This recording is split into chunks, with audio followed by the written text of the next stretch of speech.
Welcome back to a cool, breezy spring day in southeastern England, where the fireworks have gone off and the engines are now running in preparation for the start of the London Champ Car Trophy here on CBS. Tommy Kendall, let's take a closer look at the Brands Hatch circuit. It's only 1.2 miles in length, the shortest road course that we run on in the Champ Cars, but it is absolutely action-packed. We've talked a lot about Turn 1, Paddock Hill Bend, but equally every corner has a significant camber or elevation change.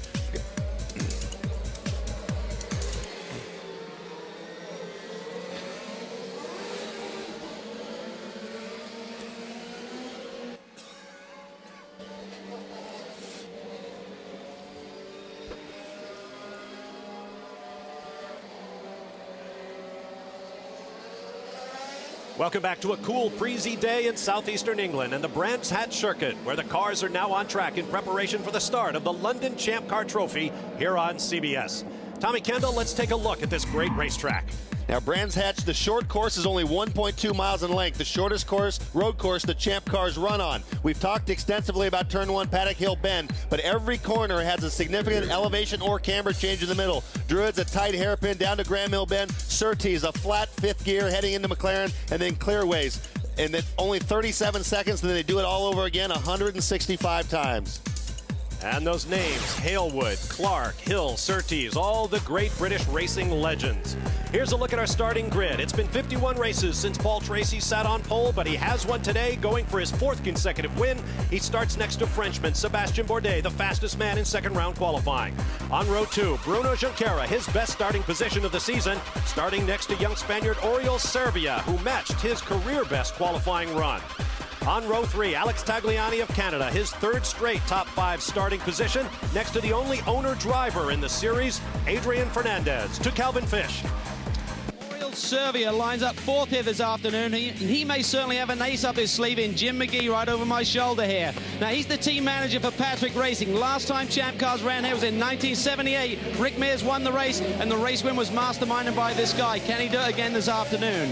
Now, for Adrian Fernandez, he lines up 6th. He returns to Brands Hatch on a complete journey. He was a race car instructor here back in the mid-80s. He lines up 6th, but he had to rebound from a big crash he had here on Saturday morning. Moving to row 5, Mario Dominguez and Darren Manning, both career best starting positions for the young drivers. On row 5, Patrick Carpentier, Paul Tracy's teammate, the fastest man in the morning warm-up, starting next to Michel Jourdain Jr. of Mexico, who came so close to his first career win in round 3 at Long Beach, California. On row 6, the Rookie of the Year leader, Mario Haberfeld, start next to Roberto Moreno, who won a race on this track back in 1980. Derek Daly. When I look at Darren Manning, I'm a great believer that a driver gets just that extra bit of emotional support, racing in his home country against his great supporters. I expect to see that support turn into speed for Manning this afternoon. And Michel Jourdain, 3 weeks ago at Long Beach, the dominant driver, he goes from the pole to starting 10th on the grid here. It just shows you how tough this game is. This was the scene in round 3 at Long Beach. Leading into the final pit stop, Michel Jourdain Jr. suffered a mechanical problem. His car owner, Bobby Rahal, could only shake his head, and it was an emotional scene as Jourdain came up just a handful of laps short of his first win. On row 7, young Malaysian Alex Yoong, his best start of his career, alongside 96 Series champion Jimmy Vasser, who may have something for the leaders here today. On row 8, Tiago Monteiro of Portugal, driving for the great kart and Formula 1 champion Emerson Fittipaldi, starting next to young American Ryan Hunter-Reay, who was a surprise 3rd quickest man in the warm-up this morning. On row 9, Frenchman Patrick Lemarié, a 35-year-old rookie who's been struggling this weekend at Brands. The same for the young Swiss driver next to him, Joel Camatias. All alone on row 10 from Mexico City, Rodolfo Levine will have the entire field of 19 in front of him. And we are moments away from the green flag. So buckle up and get ready for Champ Car action at Brands Hatch, England here on CBS. Turn 1 is absolutely critical. Tracy looks like he's getting a jump on Bourdais. Interesting to see if they throw the green. And they do not. A wave off, yellow flag, and I'm sure it's because Paul Tracy was too far out in front. He's the pole sitter, but they want to see the rows formed up pretty well. Now you're on board with Paul Tracy, carrying one of a number of onboard cameras we'll have for you today. That is Sébastien Bourdais behind him. And Bourdais will be carrying not only this roll hoop mounted onboard camera, but we hope to get inside his car as well. There's Bruno Junqueira starting from the number 3 spot. Second in the championship points coming into this weekend. And now you're on board with the English favorite, Darren Manning from North Yorkshire, part of England that also produced the great sports car racer, Brian Redman. Now you're on board with Michel Jourdain Jr. for Team Rahal, a team co-owned by CBS Late Show host David Letterman. And now you're on board with ageless Roberto Moreno, 44 years old, won the prestigious Formula Ford Festival here at Brands Hatch back in 1980, and he is very, very quick. Once again, they come through the Jim Clark corner, this time nicely organized in the green flag waves. And Tracy got a little bit of wheel spin. Bourdais has a nose on him, but Paul's on the inside, and Bourdais lets him have it. As they stream down Paddock Hill Bend, Adrian Fernandez has a problem. He's slow off to driver's left, and he bottles up Michel Jourdain Jr. behind him as the field goes by on the inside.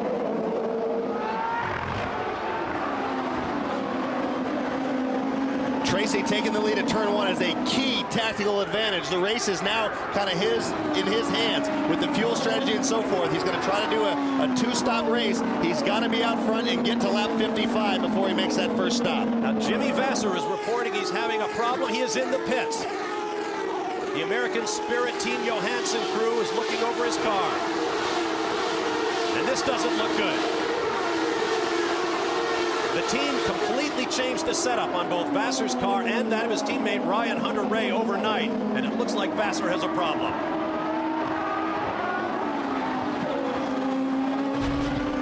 There is Paul Tracy. Everything has been going his way this year. He has started from the front row in each of the 3 previous rounds, always from position 2. And on 2 of those occasions, next to the second place runner, Sebastian Bourdais. But here, he has his first road course pole since 1994, and he is leading away. I'm a little surprised that he's pulling away this easily. All the talk in the, Tracy's won 3 in a row, but the talk has been that Bourdais is quicker, and Paul hasn't liked that talk at all. He's been reveling and waiting for a straight-up fair fight so that he can show that not only is he the veteran that gets it to the end of the race, but also on pure speed, he's got something for the young Frenchman. Down the Cooper Straight and through Surtees Corner, Jimmy Vasser is out of his car. Derek Daly is there. Jimmy, I know this has not been a good weekend, and now you're out of the race first. What happened? Well, we made a lot of changes, from warm-up to the race, and some of the changes required adjusting the suspension. I don't know really what happened. I think maybe the bolt wasn't in the hole, or they thought it was, or something like that. Just it's a mistake. We were doing a lot of work, I guess, and just didn't get it all put together properly. Sorry, Jimmy. The reason they made all those changes is Ryan Hunter-Reay was 3rd fastest this morning in the warm-up, having completely changed the setup last night because they were lost. And they put that setup on Jimmy's car, hoping to get the same type of speed, and obviously something didn't get tightened up.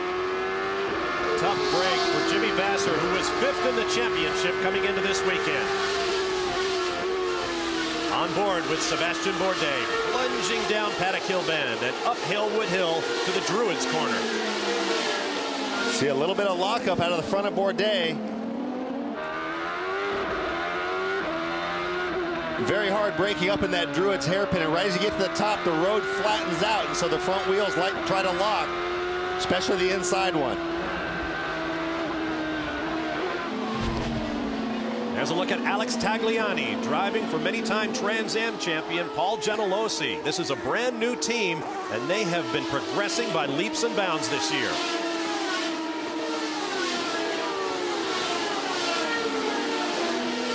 Seems like every time you blink, they're back at Paddock Hill Bend. Tagliani is 4th, moving back to 5th. There is Oriol Servia in the Vistion car from Patrick Racing. Team owner Pat Patrick, one of the founders of Championship Auto Racing Teams, or CART, the sanctioning body of the Champ Car World Series.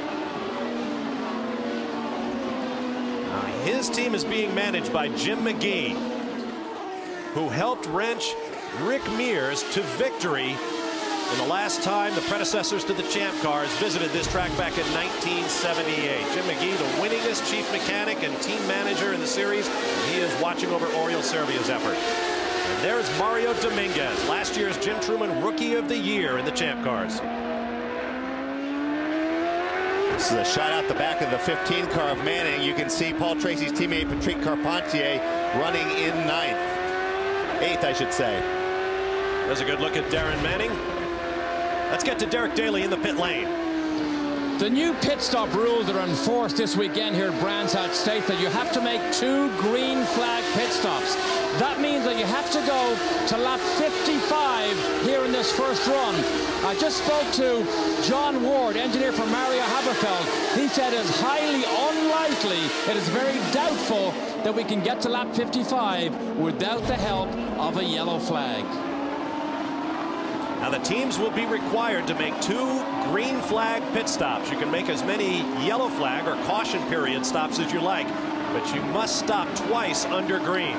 Now that sounds a little odd to people. The reason for that is the pit lane here is very, very tight, very, very narrow. Usually when you have yellow flag stops allowed for your primary stops, everybody comes in at once, and they're just worried about the crew members, that many cars in that close proximity. So they're mandating green flag stops to discourage the yellow flag stops. To do it on only 2, though, you need to go to at least 55 on the first one.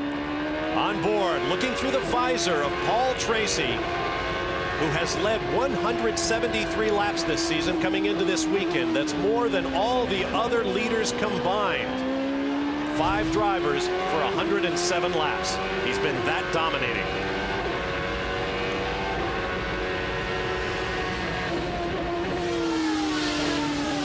Does it look simple? I'm a little surprised that he's leading this easily, which tells me that the guys behind him, Bourdais, is concerned about fuel.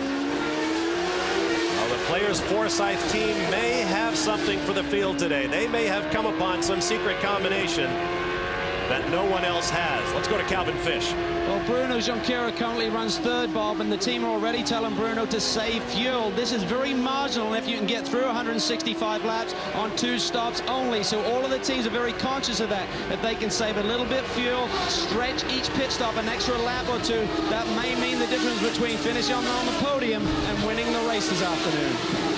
We have 11 laps complete, a mere 154 to go. I asked Roberto Moreno before the race, do you count the laps? He said, nope, you just race till the checkered flag.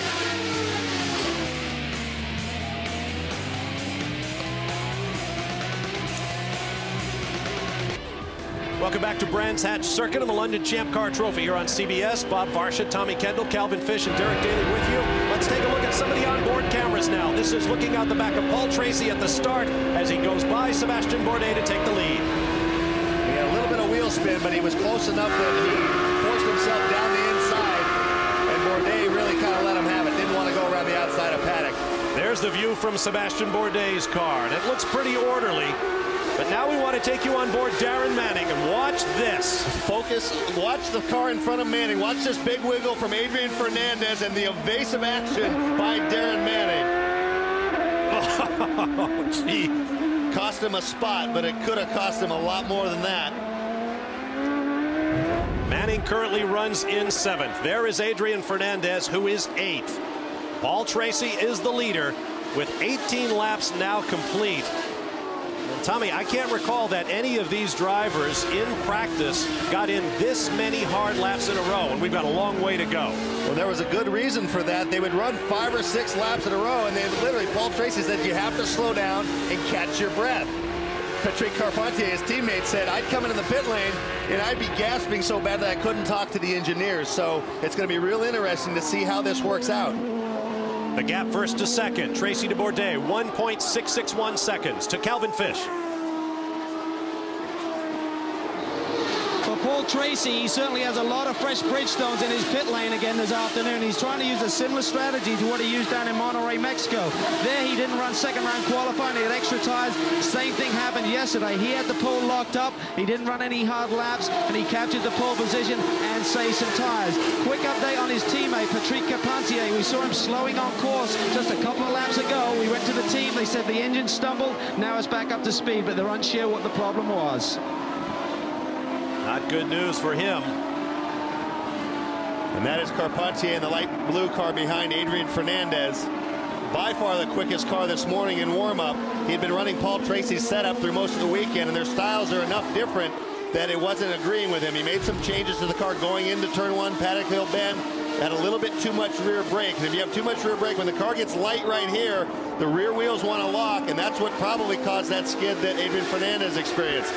He made some changes, shifted some weight bias, the brake bias to the front, and was really happy with his car, 3/10 quicker than everyone in warm-up.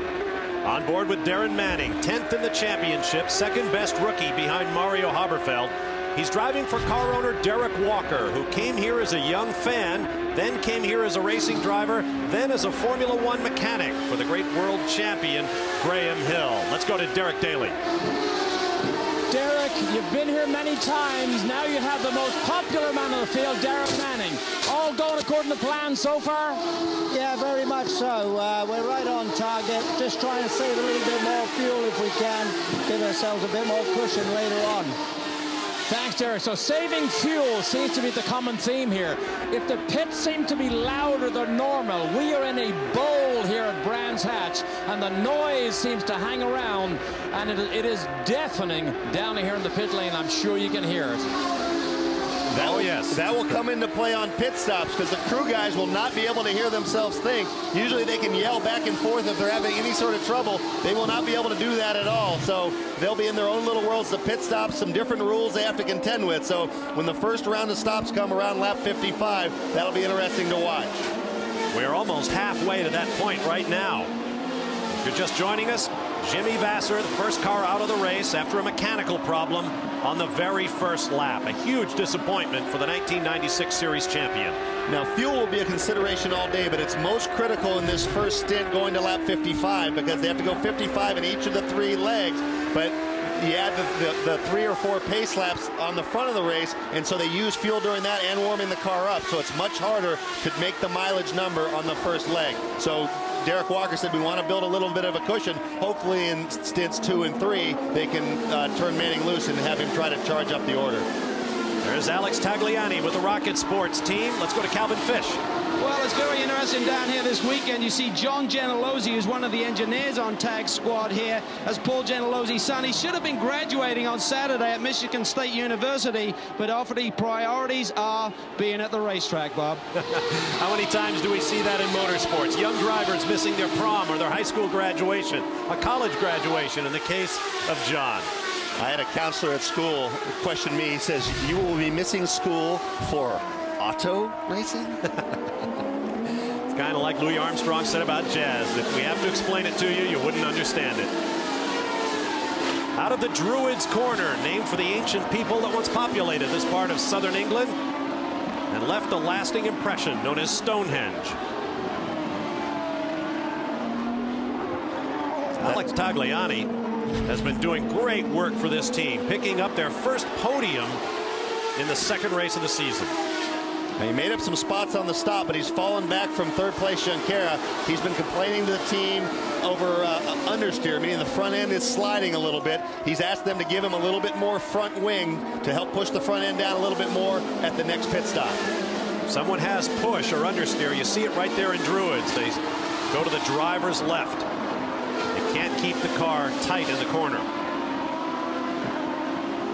Down the Cooper Straight into the corner named for John Surtees, who lives not far away from Brands Hatch and is the only man in history to win world championships on both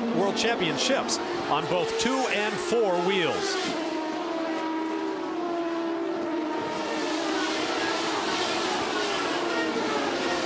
Well, the noise is deafening here at Brands. As Derek Daly mentioned, it's a natural bowl discovered by a group of cyclists, bicycle racers, back in 1924. They asked the local farmer if they could use his field to set up a practice track. They did that. The first race was held just a few years later, matching bicycle racers against cross-country runners. And the bipeds, the runners, actually won the race with the help of a world champion. The first auto race was held in 1950.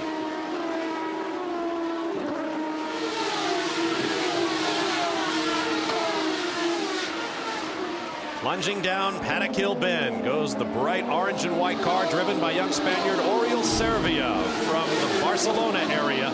Let's learn more on him with Calvin Fish. Well, Oriol certainly having a great run here this afternoon. He's masterminded by Jim McGee. Jim, 25 years ago, he had a win here with Rick Mears. Has this place changed much or pretty much the same? Well, it's about the same, but yeah, that was a great day, and we're having a great run here with the Visteon car. And, you know, the car's running well. The crew's doing a great job. Bridgestone's done a great job on the tire here for coming here without a lot of testing, so we're real pleased. Different racetrack, Jim. What will be the key to victory, do you believe, this afternoon? Well, I think the pit stops and the fact that if we can stretch a stop longer than the leader, because it's so close. The front-running cars are within 5 or 6 seconds, so it's got to be one in the pits, I think. Talking about track position, Bob, if they can get out, stretch it a little bit further and just grab the lead or move up, very tough to pass here. Working lap number 29 of 165. Remember, the golden number is 55. You want to get at least that far under the green flag.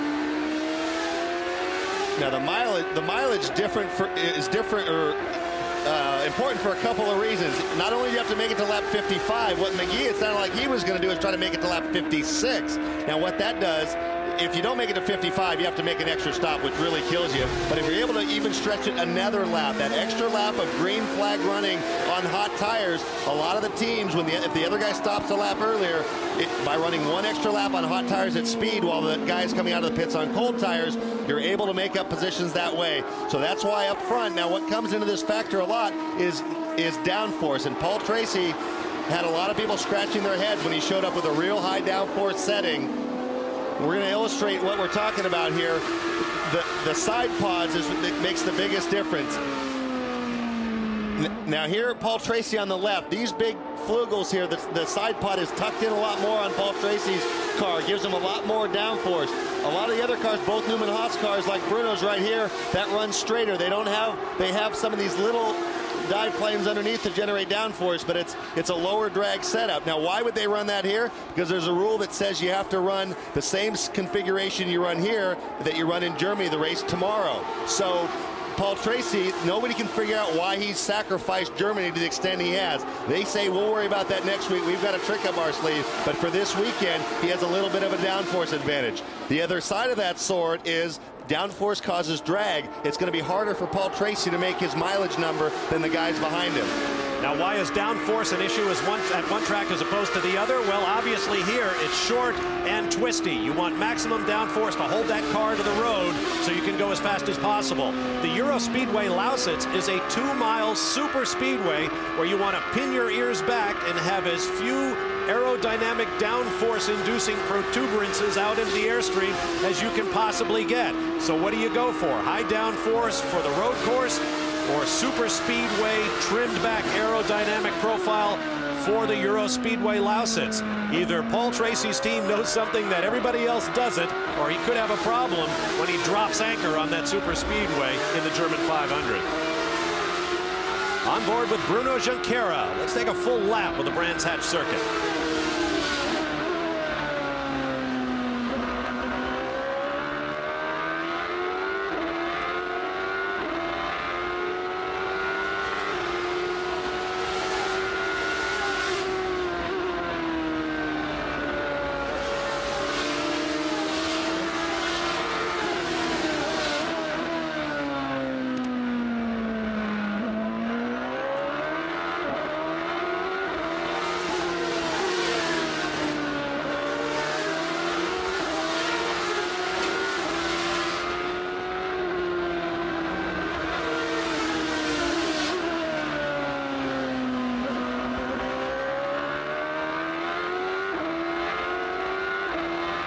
The only thing we don't give you is the G-forces that want to throw you out of the car or rip the helmet off your head or press you into the seat.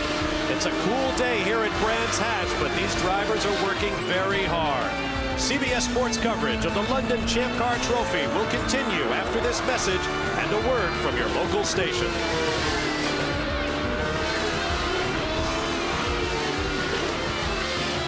Welcome back to Brands Hatch in West Kingsdown, England, and the London Champ Car Trophy is a part of the Bridgestone presents the Champ Car World Series powered by Ford season. Paul Tracy is the leader. There you see the top 5. I'm Bob Varshall along with Tommy Kendall. Derek Daly and Calvin Fish are in the pit lane. And a moment ago, Alex Young, that yellow car you see behind Michel Jourdain Jr., had quite a moment in Paddock Hill Bend, Tommy Kendall. Big wiggle, big oversteer moment with Mario Haberfeld trying to capitalize. I'm surprised Young was able to gather it back up and get, look at that. Very similar to what happened to Fernandez on the start. And off up the hill they went. Haberfeld took a look up the inside in Druids, but couldn't get it done. Now let's get more on young Alex Young with Derek Daly. With Dale Coyne, Alex Young's team owner, I know you had a bit of a smile and a bit of a heart flutter when you saw that moment with your driver Alex Young. I guess you'd call it a tank smacking over here. But no, he held his position. He's doing good. He qualified 13th. He was up to 10th. Now he's sitting in 11th in some good company. This is a track he knows. It's been tough for him in the States because he doesn't know the tracks. He doesn't know street racing. So finally, he's on a track that he's been on before. Thanks, Dan. And remember, they dumped him into the deep end in Mexico because he never even had a test day. They threw him right in. He's had precious few test days since then. And today, I don't know whether you can read it, but he's got Malaysia down the side pods of his car because the Malaysian Tourist Board are now supporting his efforts in Champ Car. You can see that car showing a little bit of smoke at the back as well. The team is saying it's just an oil scavenge for the turbocharger, and they're not concerned about it. I think the term is technically a tank slapper or a lurid slide, they might say, here in Jolly Old. Now we're on board with second place Sebastian Bourdais, highest running rookie in the field. Let's get more on him with Calvin Fish.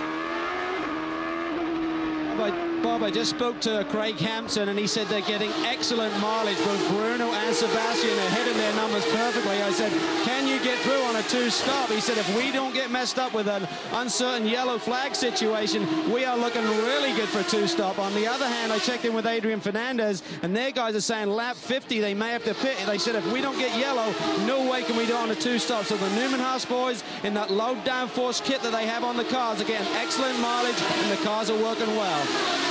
Thanks, Calvin. Craig Hampson, the engineer for young Sebastian Bourdais, and he has had his hands full with the young rookie, trying to get him calmed down. Bourdais took pole position in his first two Champ Car starts, but one race produced a lowly 11th place finish. The other one he did not finish after running into the wall with a rear wheel on both occasions, trying to make up for a flawed pit strategy. Now we're just a few laps through those pit stops, and as you can see, pit lane is very tricky. It is narrow. They're iron grades, concrete and asphalt. Some teams even installed these pads to allow them to get their wheels completely off the ground to change tires on this very rough surface. That was a moment in this morning's practice when Bourdais pulled right out in front of Mario Dominguez. Not the only one we've seen thus far this weekend. One more added wrinkle to the pits that makes it even more difficult. The pit exit dumps the cars out right in the middle of Paddock Hill Bend. They'll be going about 60 miles an hour on stone cold tires.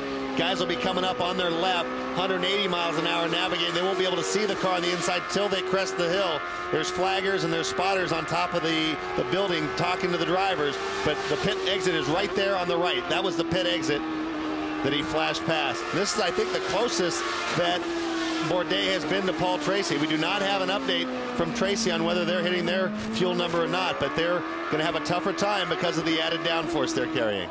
Well, we'll find out shortly. Working lap number 48. Now, there you see the spotters that each team has been required to put up above to help coach their drivers back on track above the pit exit, those yellow lines.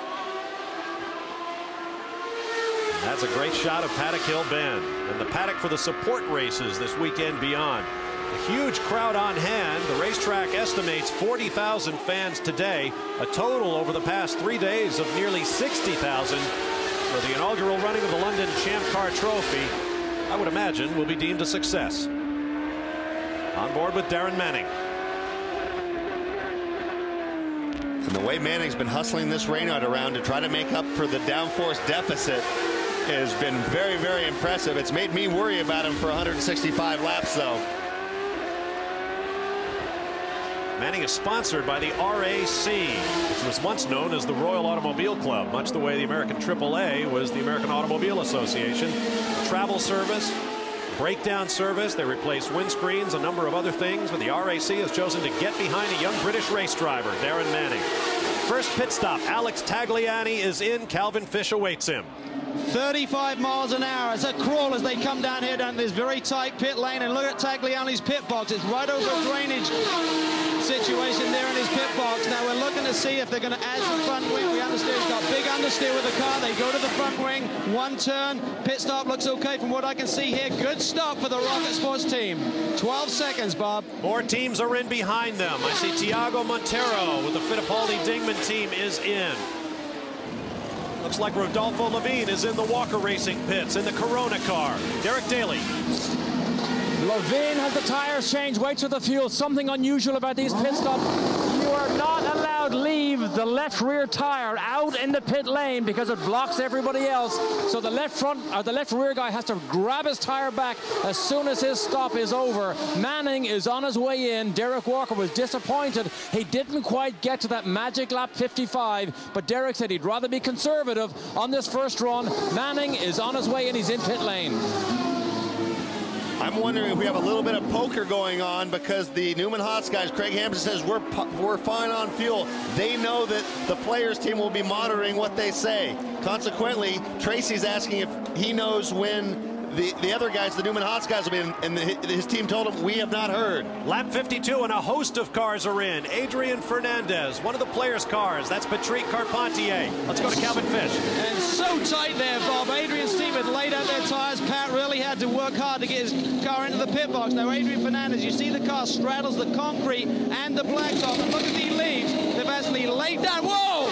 Adrian right over the top of the wheel gun and air hose. Oh, Carpentier's car flicking it back. I don't think anyone got damaged or hurt there, should I say.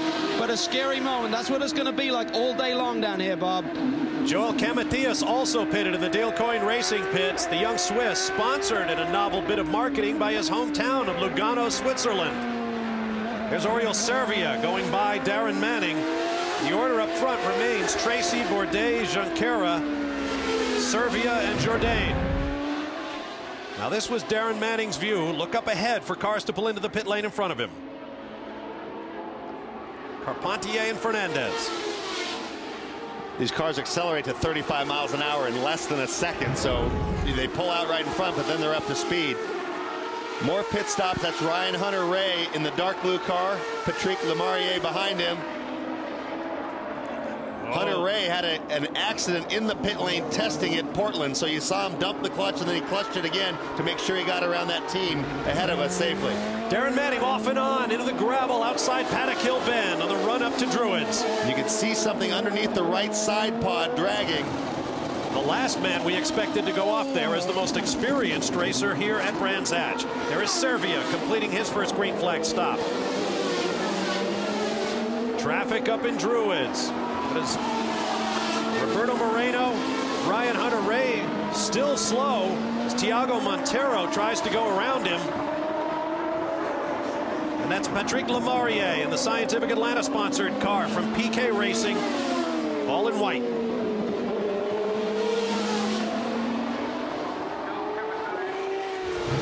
And Paul Tracy has received a gift. This is Manning going off in Paddock Hill Bend. Tires not yet up to temperature. Look at the rough ride he takes through the gravel. Paul Tracy's in the pit lane. What I was saying, he got a gift in the form of Joel Camathias came out right in front of Sebastian Bourdais. So instead of a 1 second gap coming into the pits, he only had a 3 second gap. Or he had a 3 second gap. Tracy and Bruno Junqueira go to the 55 lap mark.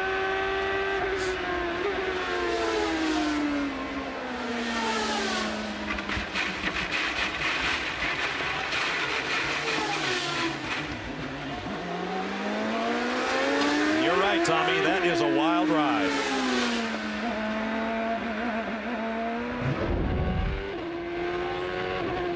Now, while we were away, Paul Tracy pitted. Busy with other matters, as you know. Oh, this is Mario Haberfeld, the rookie leader. There is Sebastian Bourdais. Go, Calvin. Well, Sebastian Bourdais gets the extra lap that Craig Hampson was looking for. The key is now when he exits pits lane, does he gain track position on Paul Tracy as he heads down the front drag here? It's going to be tight. Sebastian Bourdais, good pit stop as Paul Tracy flashes by. Who's going to get the lead into paddock? Oh, man. Now, Tracy has to force the issue here. He's got to get by Bourdais before Bourdais' tires are up to temperature. He has one extra lap of heat in his tires, but he's not going to be able to do it. Bourdais is going to be able to get going, and he'll be very defensive when Tracy catches him. Patrick Lemarié being very aggressive in that white car. In Montero, oh, Montero look up the inside in the McLaren corner. On board with Tracy, Bourdais up ahead.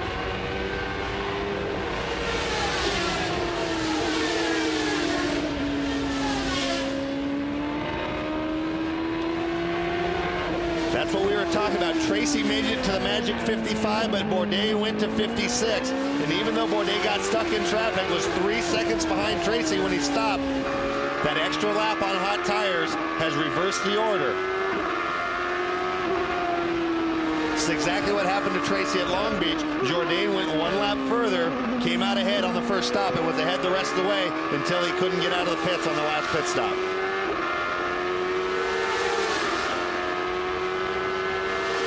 So that puts a great strategic arrow in Sebastian Bourdais' quiver as this race wears on. And it just compounds itself because now he has one lap shorter to split his next stop with, so he can use more fuel. So Tracy has to be more conservative on fuel and try to get around. So definitely tipped strongly in favor of Sebastian Bourdais at this point. Long way to go. The upper left of your screen, Jimmy Vasser, if you're just joining us, is out of the race. He went out on lap 1. The order is Bourdais, Tracy, and Junqueira. New fourth place man Mario Dominguez went from 6th to 4th on that pit stop sequence.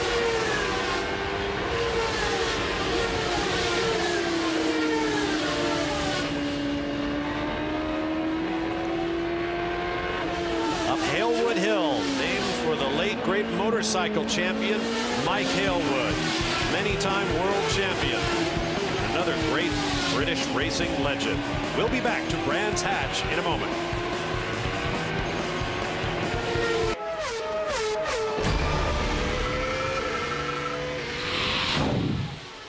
Project supervisor for Bridgestone tires is Joe Barbieri. Joe, you just won the Spanish Grand Prix with Ferrari, and the obvious question for so many people is there a technical collaboration between what you do in Formula One and what you do in Champ Car? Oh, absolutely. When we started Champ Cars back early in 94 testing in 95, we learned an awful lot about road courses and street courses. We were able to transfer that information to our Bridgestone guys in Formula One, and they picked up obviously 96 worth of testing and became successful in 97 up till now.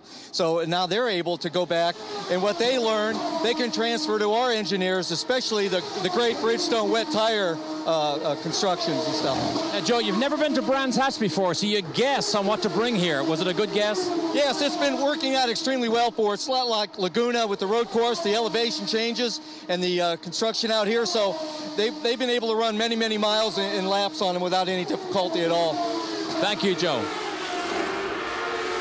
Well, let's take a look at a comparison between the Formula One chassis and the kart Champ car. The Formula One car is a naturally aspirated V10, whereas the kart machine is a 2.65 or about 181 cubic inch liter V8 turbocharged. You see the horsepower comparison, top speed, and so forth. The cars are dimensionally similar, but the important factor is the weight difference. The Champ car is about 350 pounds heavier with the driver on board than the Formula One car.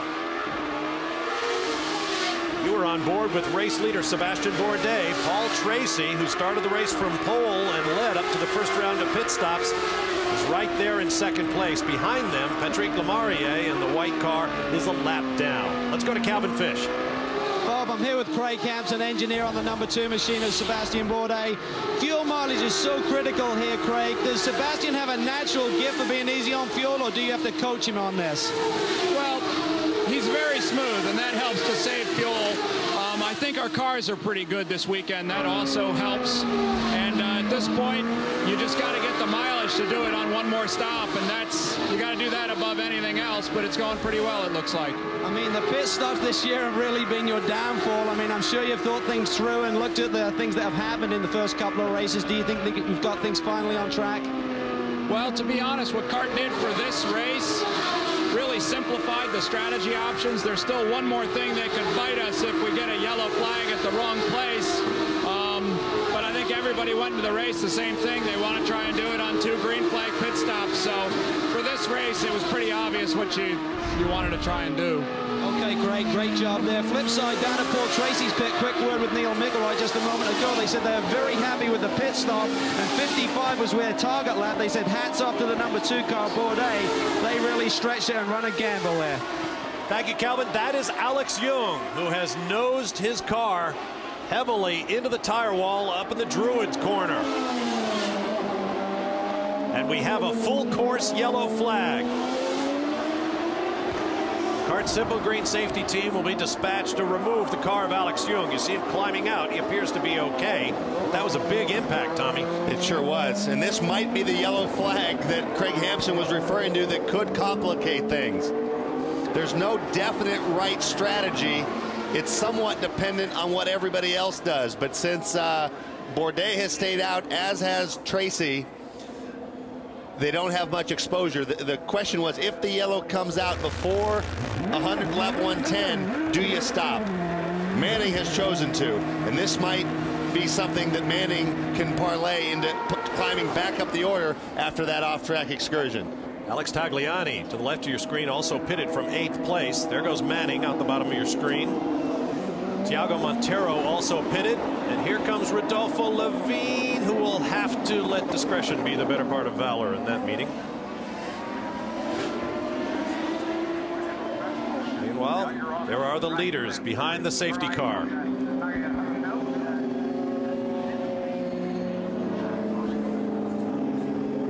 Frankly, Tommy, it was a little astonishing to me that we've gone this far without a yellow flag. We were predicting a fairly chaotic situation out there. Well, if practice was any indication, we were going to get several, and if we got them, we counted on them being relatively lengthy. So now this helps everyone from the mileage standpoint, but the plot thickens now a little bit with Darren Manning and Tagliani going on to that divergent strategy. There's Mario Dominguez, currently running in 4th place. Let's get down to Derek Daly. I'm here with Tom Brown, who's the technical director for the Herdez team. Tom, you had a great pit stop. Dominguez went from 6th to 4th. Moreno's now 8th. But I understand you finally have something to do during pit stops. Yeah, it's been a long time coming, but I think we finally found something that I could actually do. Frank, whenever the guy who normally pulls Darrell's hose, he hurt his hand, so I was promoted and got the job. And he did a reasonable job because of that position. In fact, Frank is in the medical center receiving stitches. Frank Camacho receiving stitches in his hand because of that incident on the grid, but he is okay. It's good to hear he's okay. And as you might have detected from Tom Brown's accent, he is not from Brooklyn. He is a Scotsman. Coming up next, a look at the running order. Sebastian Bourdais leads Paul Tracy and Bruno Junqueira. Then Mario Dominguez, who picked up a couple of spots on the pit stop. Oriol Servia, Patrick Carpentier, Adrian Fernandez, Roberto Moreno, Michel Jourdain Jr., and Mario Haberfeld. Welcome back to Brands Hatch as the green flag flies and we are back underway on lap number 85 of 165 here at the inaugural London Champ Car Trophy. Bob Varsha, Tommy Kendall, Derek Daly, and Calvin Fish with you here on CBS Sports. The first of 7 events as Bridgestone presents the Champ Car World Series powered by Ford here on CBS Sports in 2003. You're on board with Paul Tracy, who won 3 straight races coming into this season, looking for a record-tying 4th in a row here at Brands Hatch. Right now, he runs 2nd. He had to pit 1 lap sooner than the man in front of him, Sebastian Bourdais, who started alongside Tracy on the front row. But Bourdais went 1 lap farther, got back on track before Tracy could get around to catch him. He has has led since lap number 56. And Bourdais has gotten a phenomenal jump. This is on board with Michel Jourdain. That's Thiago Montero right in front of him in the Fittipaldi-Dingman entry. Jourdain in 9th. Montero was a lap down. And this is your worst nightmare when you're Michel Jourdain having a lap car in between. You're on board with Darren Manning. Now let's go back to the restart and see what happened to him.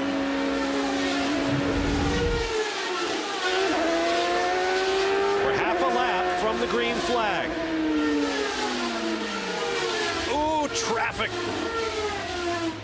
The field bunched up as the safety car pulled away, and Manning was caught out. Let's go to Derek Daly. With Derek Walker here, the team owner for Darren Manning. You do know that was a replay that you watched, but Derek, tell me why you took Darren Manning out of line, out of sequence with the leaders, and made that pit stop.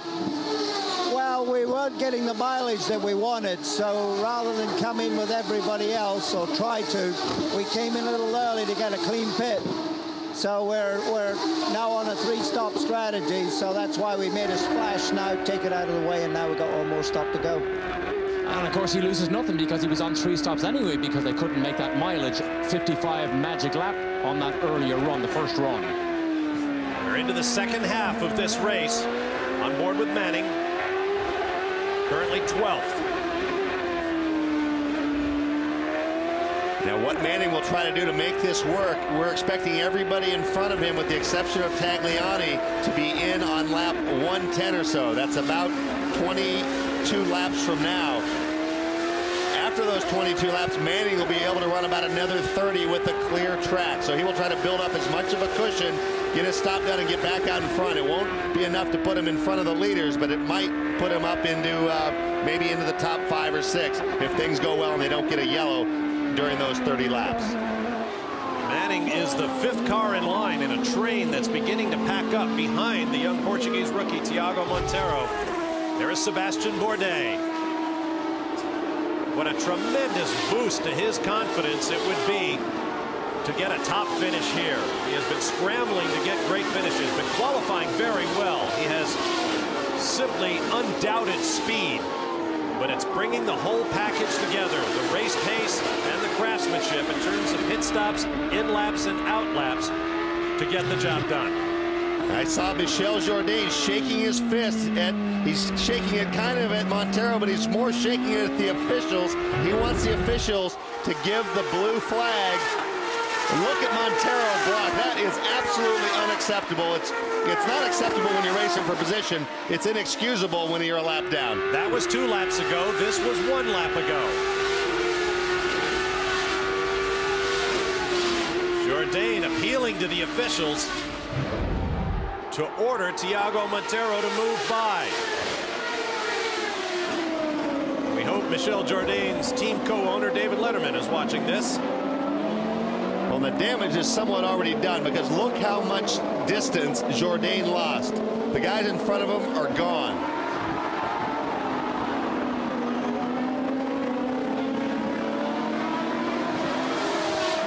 Thiago Montero begins to be shuffled back through that train of cars I mentioned. Derek Daly has more. With Emerson Fittipaldi, who of course won the British Grand Prix back here in 1972. Emerson, your driver Thiago Montero, a bit of a difficult situation here now, with drivers waving their fist at him, trying to tell him to move over. Well, he had 1 lap down, but we had an early pit stop. We're still racing with other people now. Okay, there's a fairly simple explanation. He's still in the race. Yes, he is, but running 16th now, and that 1 lap down that you mentioned. On board with Manning.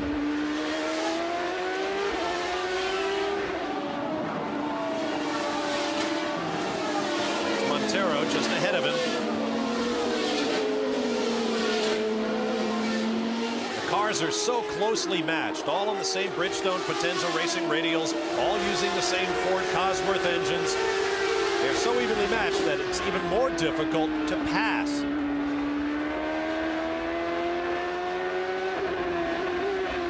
Cars are slow relative to others, but not that much slower. Wiggle there for Manning, getting some push up there in Druids. And this is frustrating for Manning. Like I said, for this stop to really help them out for that fuel stop that he made, they need a clear track and they need to make time. The exact opposite's happening. He's stuck behind a slower car.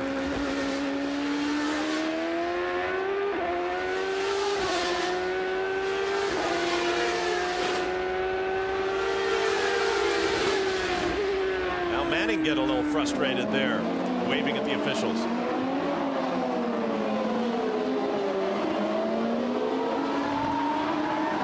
Jourdain on board with him. Let's get more on his situation with Calvin Fish. Ray, we saw Michelle very frustrated there with Thiago. How do you calm the race car driver down when he's in that mode? Well, it's pretty hard because, you know, Thiago's a lap down, and we're trying to stay with Moreno out there, and, you know, we lost about 4 seconds in that 5 laps that he was being held up. So now we're just trying to get him focused to catch back up to Roberto. Last year, qualifying was the problem for Michelle. This year, so he seems to have put that straight, but here, mid-pack, really makes it tough on race day. Yeah, it is, especially at a tight track like this when you're nose to tail. You know, it happens in the pits or out there. You know, that 3 seconds could cost us later, so that's why he's upset. Okay, well, they still got a smile on their face, though, for a good run here for the rest of the day. That's Ray Lito, the engineer for Michel Jourdain Jr. See how much time the driver spends steering with just one hand. There's so many gear shifts around this track. We've counted as many as 18 in a single lap. Multiplied by 165 laps, and you get the idea. This is hard work. Back up front, Paul Tracy has gathered in a lot of that jump that Sebastian Bourdais got on the restart, and this is essential. If he couldn't close this gap back up, the race and his options are starting to slip away. That yellow flag was critical because it allowed him to bank some fuel, which was his weak spot relative to Bourdais, in addition to being behind him on the track. Paul Tracy's best chance is to turn this into a real high-intensity sprint race. Keep the pressure on Bourdais. Hope that physical fitness comes into play, or that he's really close and can maybe do the opposite thing to him on the next stop. But he's got to keep the pressure up. Paul Tracy rides his bike every morning, goes to the gym every night. For moments like this, where he can put the pressure on Bourdais and say, what kind of shape are you in? I mentioned Bourdais' poor finishes earlier. He has led all 4 races to date, but his 3 finishes, 11th, 17th, and 16th.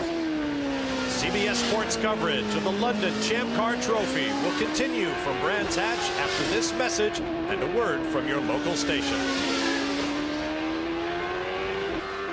Back at Brands Hatch in West Kingsdown, England, less than an hour's drive from central London. Bob Barsha and Tommy Kendall with you. Derek Daly and Calvin Fish are in the pit lane. And the second round of pit stops have begun. Several teams have already been in and out, including Oriol Servia.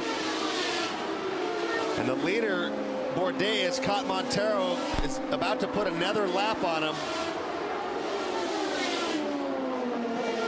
Montero pulls over and lets him by. Rodolfo Levine did the same thing a lap before. So those guys are in the middle of their battle, but they pulled over and let these two go by.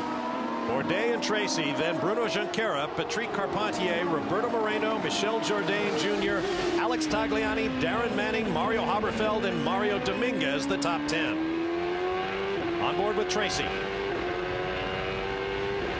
Saw Bourdais really slipping out, trying to put the power down, leaving clearways, using every inch of road as the tires get to the end of this stint. Still running incredibly quick lap time, so they're providing good grip.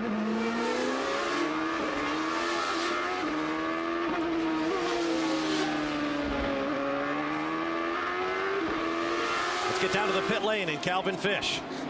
Patrick Carpentier comes in, currently holding down 4th place. I spoke to Mike Cann. He said we pitted early through miscommunication on the first round. He said the car is good, we believe. The traffic is really holding him up, and Pat cannot get a good read on the car in this much traffic, so we expect no changes. Topping him up with fuel. They're getting good mileage. Tops him up a good stop. Meanwhile, Paul Tracy's crew sets up, and Tracy's coming down pit lane as well. This will be the final stop. We expect Bourdais to go at least one more lap ahead of him, so this is crucial. This team, they're going for 4 in a row here. Let's see what happens with experience behind the wheel. There you see it, fresh Bridgestone tires. Good tires, team is ready with the starter. Last drops of fuel, revs come up, Tracy on his way, great start.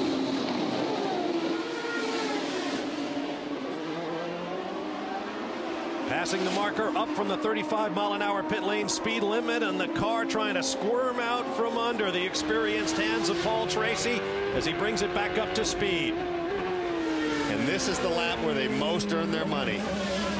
Cold tires, 800 horsepower. The next big pit stop will be Bruno Junqueira and Sebastian Bourdais. We don't know which one will be first. There is Bourdais.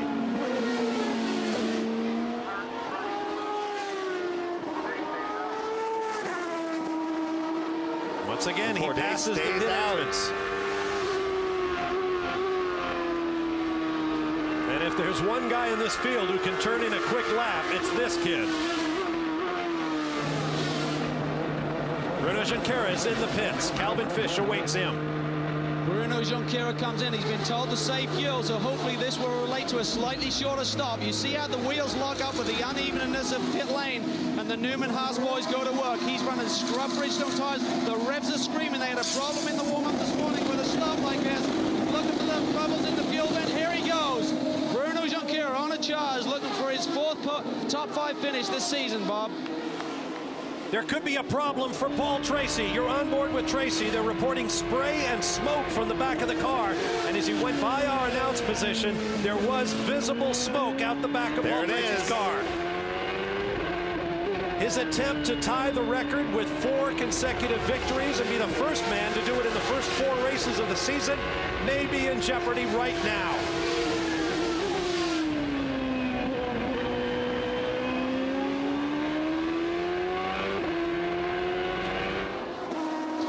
When Paul Tracy passed me coming down the pit lane, Bob, there was already steam pouring out the overflow pipe at the back of the engine. So it looked ominous right before that pit stop.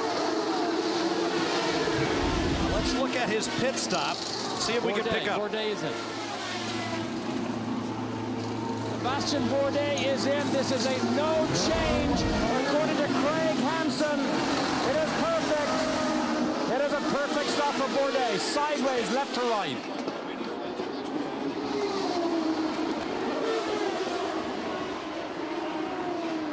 And Paul Tracy is coming down the start-finish straightaway with more smoke out the back as Sebastian Bourdais heads down Paddock Hill. But it would appear Paul Tracy has more important problems than Sebastian Bourdais.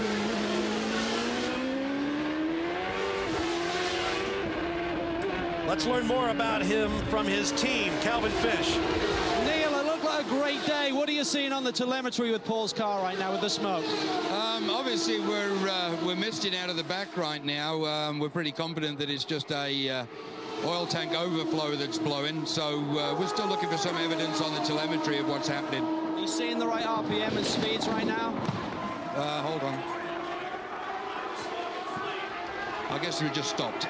So. Okay, well, not yet, but Paul Tracy's problems have just been compounded. Something let go.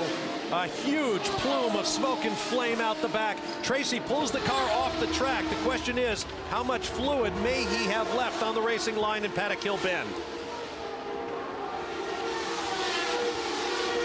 And so Paul Tracy's quest for 4 in a row is over. He got on the radio to his team and reported, "That's it, boys." Now, he came into this race with a 26-point lead in the championship, made it 27 by taking provisional pole in the first round of qualifying. And with that number of points, no matter who wins this race, specifically second in the championship, Bruno Junqueira, Paul Tracy will remain the points leader, but by the slimmest of margins. See him working to take off the cockpit surround that protects the driver's head. And out he comes. Needs a little help to unhook the radio. So the race leader right now is Alex Tagliani with Sebastian Bourdais in second. Here's a replay out the back.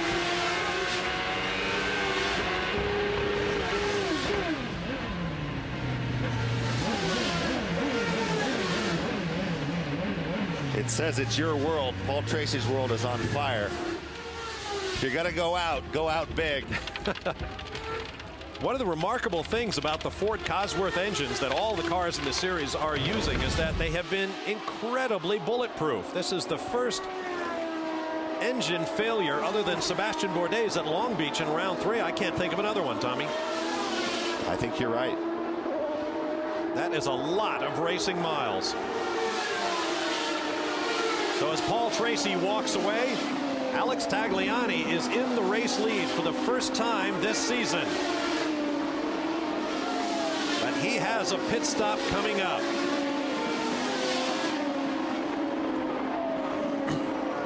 And with that, Paul Tracy will miss out on his opportunity to join these 3 great racers, Al Unser Jr., Alex Zanardi, and Cristiano D'Amata, who each won 4 in a row en route to championships.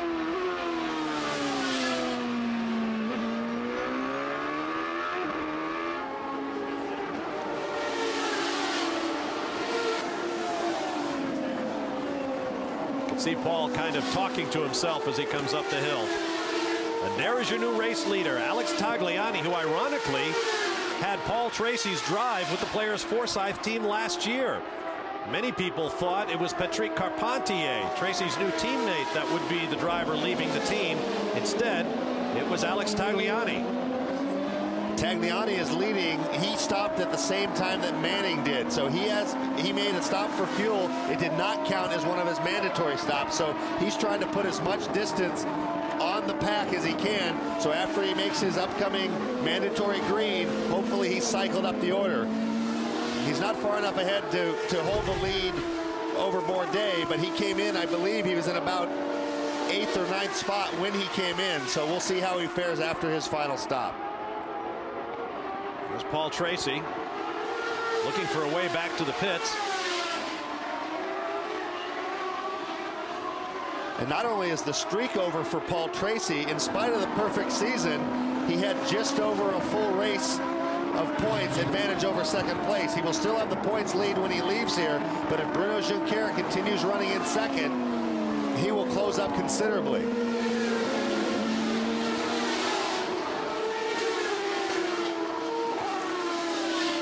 What a great moment in the sun for this team. I mentioned earlier this year they took their first podium in only their second race when Alex Tagliani finished 3rd in Monterrey, Mexico. And now they have their first race lead of the year. The Johnson Control sponsored team, Rocket Sports, based in Michigan. Paul Gentilozzi, the car owner, has to be proud of his little team's job today. Now these need to be his fastest laps of the race. Clear track, light fuel load. Traffic is the last thing he wants to see. Still not impeding his progress right now. 30-year-old racer from Montreal, Quebec, Canada. Paul Tracy makes his way home. Let's go to Calvin Fish. Paul, tough afternoon for you, mate. The car was running strong. Looked like you had some speed to challenge Bourdais there in the last laps. Any indication it was going south on you? Well, I think it's hard to say. I mean, I had about 10 laps where it just started getting tighter and tighter and tighter, the engine, and you know, I was still only half distance into the race, so pretty frustrating for team players because, you know, we just wanted to get as many points as we can, and obviously this is going to close the gap to Junkie if he finishes second. Were you content with the pit stop and the way things were planning out? I mean, a podium finish is okay with the championship lead, or was that 4th win really on your mind today? I would have liked to have gotten better mileage, but I was doing everything I could, and we're running a higher downforce configuration, so we're not going to get the mileage that the Newman Haas cars were getting, and so, you know, we were just content. I think we could have challenged later in the race, but, you know, that's live. Okay, Paul, tough to see you out, mate. And what they're talking about there, Bo, as we mentioned already in the show, they run that high downforce configuration. And unless they have a trick up their sleeve, they gambled on Brands Hatch with the win. We're maybe going to give some away next week on the Oval. That's right. As we mentioned earlier, you had to commit to an aerodynamic setup for this short twisting road course and the long, blazingly fast super speedway in Germany. Well, Tracy sounds like he's having a few second thoughts. Patrick Lemarié with Rodolfo Levine right on his tail. You're on board with Michel Jourdain Jr. The irony was that the Newman-Haas team went with a lower downforce setting thinking it would hurt them. It might be the reason they were going to win the race, because they got better mileage and were able to leapfrog past. That will not go unnoticed for next year. Sebastian Bourdais, Bruno Junqueira run second and third. If Junqueira, or Junkie as Paul Tracy nicknamed him, can finish second today, which is a strong possibility if Alex Tagliani makes his second required green flag pit stop, and Bourdais and Junqueira move up to first and second, Bruno Junqueira would leave today just 11 points behind Paul Tracy. A huge bite out of Paul's championship lead. There's Joel Camatias in the Lugano sponsor car. Let's get more on Alex Tagliani's situation. Derek Daly. I want to talk to Phil Howard here, who's an Englishman, very proud of what Alex Tagliani is doing. Philip, this Johnson Controls team is showing strength again. You've got to be a proud man. Yeah, very proud. They're a good bunch of guys. They're working really hard. We're doing a good job for a new team. I like that English accent. Thanks, Phil.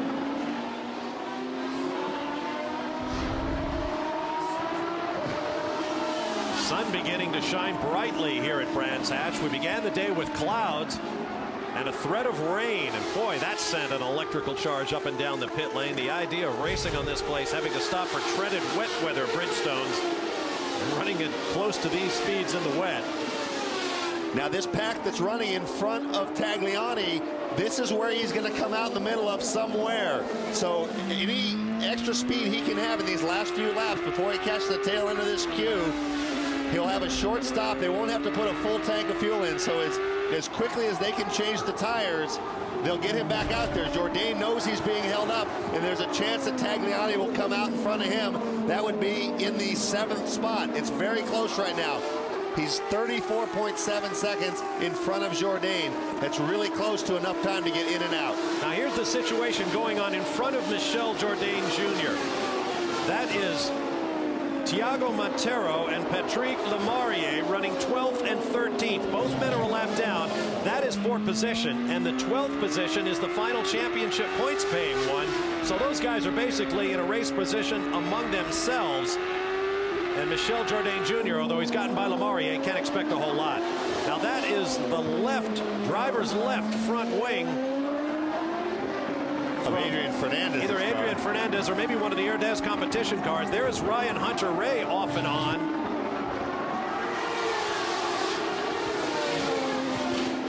Meanwhile, Alex Tagliani, the race leader, is in the pits.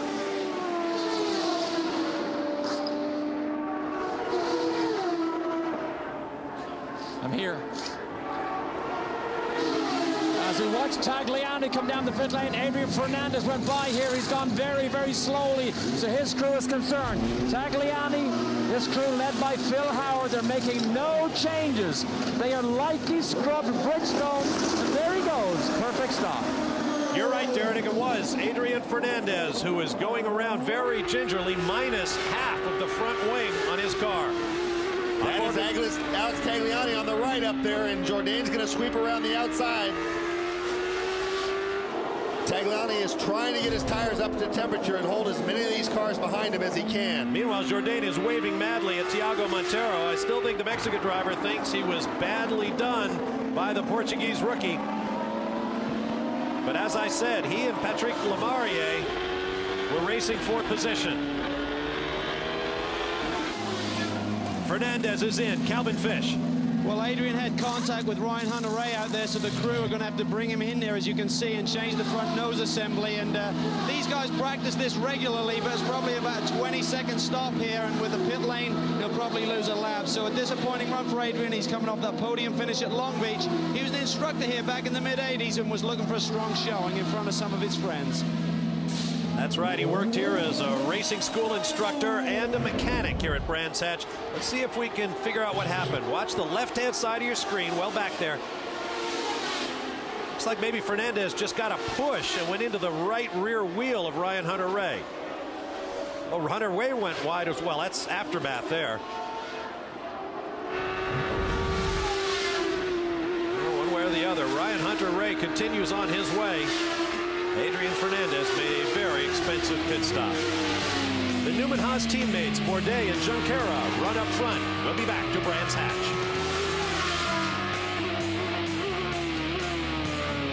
Welcome back to Brands Hatch. Here's another look at what happened between Adrian Fernandez and Ryan Hunter-Reay. Fernandez knocks the rookie wide. Fernandez had to limp around. Watch for Hunter-Reay, though, as he gets down into Graham Hill Bend. The wing cut his right rear tire. The tire went down, and he went off-road. Now you're on board with race leader Sebastian Bourdais with 151 laps complete. 14 to go here at the London Champ Car Trophy. The running order is Bourdais, his Newman Haas teammate Bruno Junqueira in a potential 1-2. Then Mario Dominguez and Oriol Servia. But those two drivers last pitted on lap 109. To get to the finish, they'll have to go 56 laps on a load of fuel. Bourdais leads Junqueira by 5.5 seconds. To the pits and Calvin Fish. Well, we're down there in the herd as Pet's going to catch a word here with Keith Wiggins. Wiggy. Great performance by Mario, but tell us about the fuel situation right now. Can he make it through 56 laps? Yeah.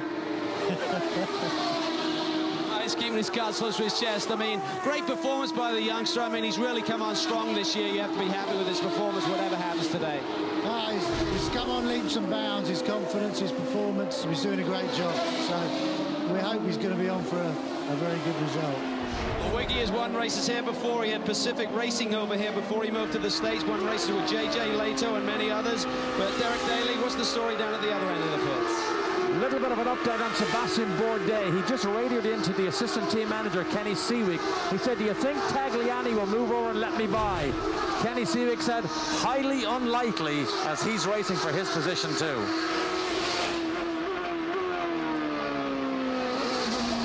Now the gap has shrunk to 3.5 seconds over Junqueira. That's still plenty of time in hand.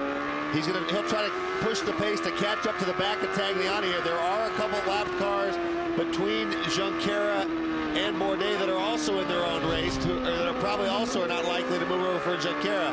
But if that gap gets much closer than about 2 seconds,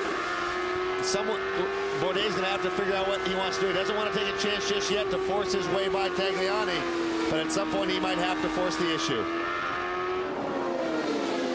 Bourdais has clinched the championship bonus point for laps led in this race, and he desperately needs it. He only had 5 coming into this race, mainly coming in qualifying by virtue of his 2 pole positions this year. And a victory today would vault him from a lowly 16th place in the championship well up into the top 10.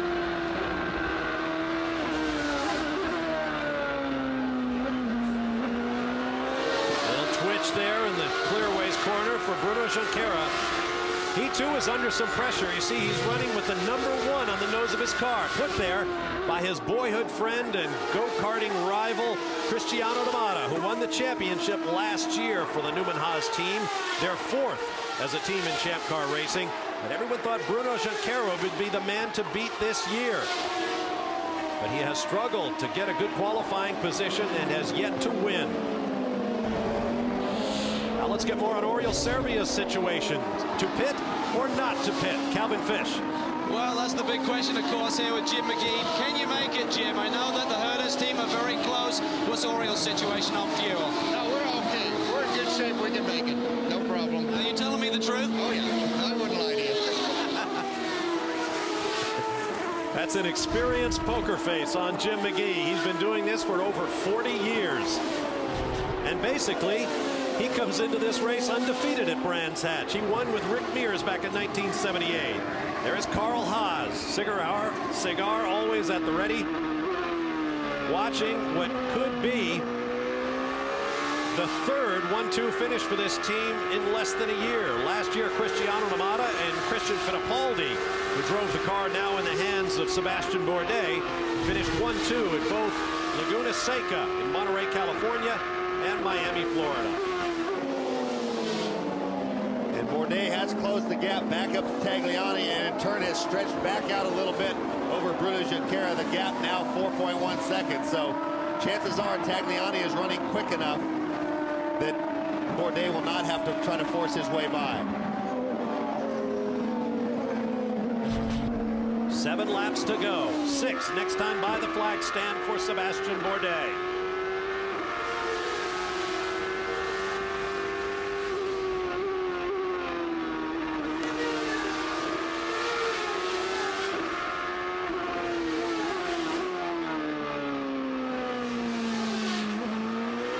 This is actually a tough time in a race for a leader. You have so much adrenaline in the early stages when he was battling with Tracy, trying to get the mileage and so forth.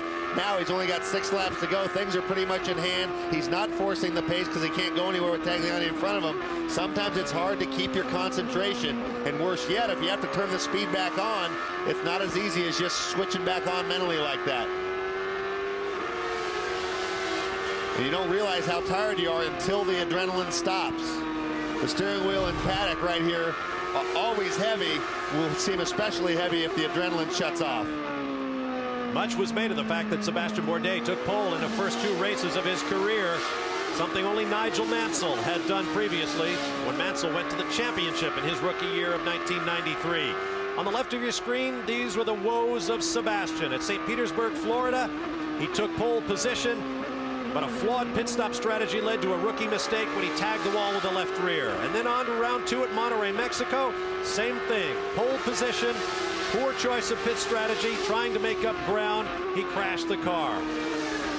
Now in round 4, he has a chance to win, and it would be the quickest win for a rookie since Scott Dixon of New Zealand won in his 3rd start at Nazareth, Pennsylvania back in 2001.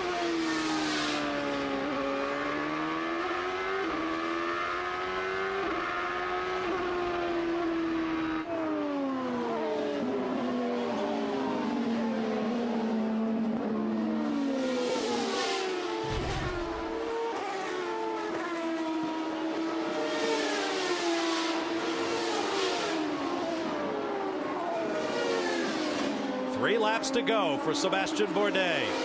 His gap to his teammate Bruno Junqueira, 7.3 seconds.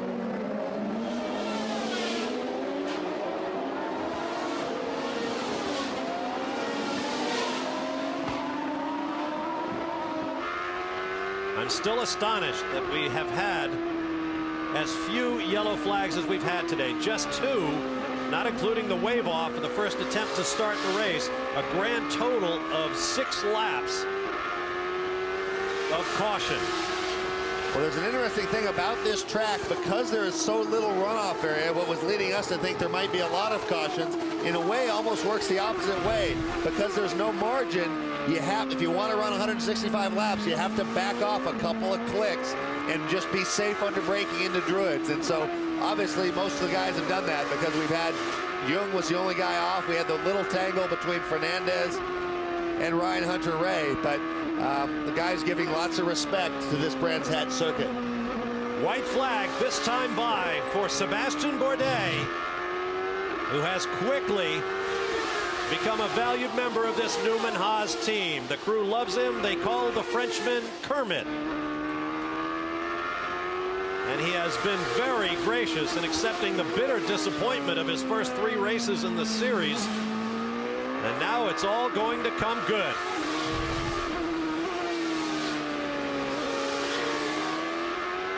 It'll be the first victory this season for the Newman Haas team, a team that has won at least 1 race in 19 of the last 20 seasons. The only time in all of that streak they failed to win a race, 1994, ironically the year after Nigel Mansell won the championship for them. To the line and under the checkered flags comes Sebastian Bourdais. Unofficially finishing in 2nd place will be his teammate Bruno Junqueira in a Newman Haas 1-2.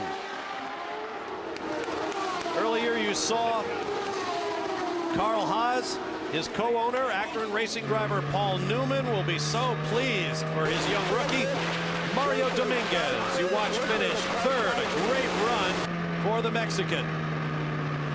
And Sebastian Bourdais is just screaming on the radio. What happened to that cool, calm Frenchman?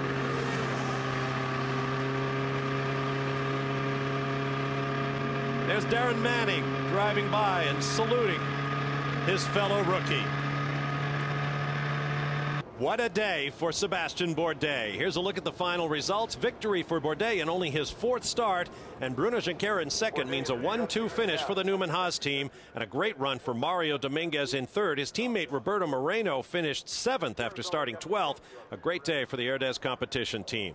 Frenchman Patrick Lemarié finishes in 11th after starting 17th. Adrian Fernandez would have been much higher but for that crash damage after he came together with Ryan Hunter-Reay, who comes home in 16th place, and his teammate Jimmy Vasser suffered the disappointment of a breakdown on lap 1. Moments ago, this was Sebastian Bourdais celebrating his victory with the time-honored smoking donuts invented by Alex Zanardi. Let's hear from our winner with Derek Daly. You have to be a happy man. Your 4th Champ Car start. You were very close in the first 2 races of the year, but finally you make it all happen and win. Yeah, we made it. I mean, it's been a really team strategy and driver correlation history, because we had to save fuel all the time if we were to do only 2 green stops, and that's what we did. We've been able to save even more fuel than all the others, and so we just stayed on the track and continued to lap pretty quickly during that time, and it just worked perfectly. I just have to thank everybody. My lead car was perfect. Newman Haas did a great job. It's just fantastic. As a Frenchman, do you like champagne? Yeah, I think I will appreciate that a lot. I bet you. Go and enjoy some. Calvin? Teammate also had a great run here today. Bruno Junqueira, 2nd. 3rd time on the podium this year. Good points with Tracy moving out. But tell us the story of the race today for you. The race was okay. I mean, I've been trying to save fuel, and Tracy was saving fuel, same as Sebastian, and we just couldn't get 1 lap more. Then we lost the race there. I don't know. It wasn't like the other races that who the fastest guy win the race. I think me and Tracy and Sebastian were the same pace, but the thing of save fuel wasn't the most exciting, but that's the way it was. Shame for Tracy that had a problem. I don't know what's happened. I think the engine blew, but I mean, it's quite good to get another podium, get more points. I still have to win some races this year, but I think you came soon. Well, a great run for Bruno. They're certainly hoping that the low downforce configuration will work for them in Germany next week. Let's get back to Double D, Derek Daly. Well, a man who's going to make Keith Wiggins, who's from England, of course, and the team owner, very happy is Mario Dominguez. You won in Australia last year, but is it fair to say this is a more satisfying result for you? Of course, this is a hard-earned result. This is a result that I earned myself. You know, the last time the team did a great job, but this we all did it. We've been working hard all season. We've been looking for this, and the hardest competition teams deserve this result. Like, you won't believe how much. They're a great group of guys. I agree. Wave that flag there. Come on, lift that flag. Mario Dominguez on the podium. The Mexican flag proudly waved by Mario Dominguez. We'll be back in a moment to wrap things up from the Brands Hatch circuit, a glorious first running of the London Champ Car Trophy. Stand by for more from England.